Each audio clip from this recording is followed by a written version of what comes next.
അടുത്തത് ഇടവക്കൂറാണ്. കാർത്തികയുടെ 2, 3, 4 പാദങ്ങളിൽ ജനിച്ചവരും രോഹിണിയും മകയിരത്തിൻ്റെ 1, 2 പാദത്തിൽ ജനിച്ചവരാണ് ഇടവക്കൂറ്.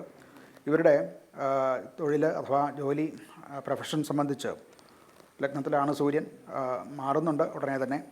എങ്കിലും ആഴ്ചയുടെ തുടക്കത്തിൽ സൂര്യൻ ലഗ്നത്തിലാണ്. നേതൃത്വശേഷിയൊക്കെ വളരെ കൂടും. നിങ്ങളുടെ അഭിപ്രായങ്ങൾ മറ്റുള്ളവർ മാനിക്കാൻ ഇടയാകും.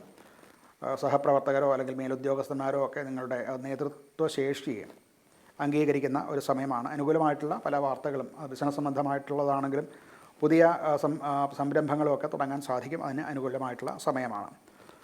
വരുമാനത്തിൽ സാമാന്യേന സ്ഥിരത ഉണ്ട്. എന്നാൽ പുതിയ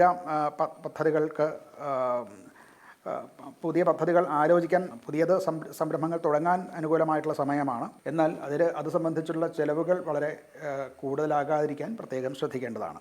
കുടുംബപരമായിട്ടും അനുകൂലമായിട്ടുള്ളതാണ്.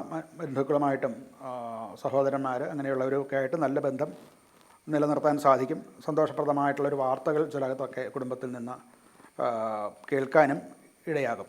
ആരോഗ്യപരമായിട്ട് കുറച്ച് അസ്വസ്ഥതകൾ ഉണ്ടാകാൻ സാധ്യതയുണ്ട്.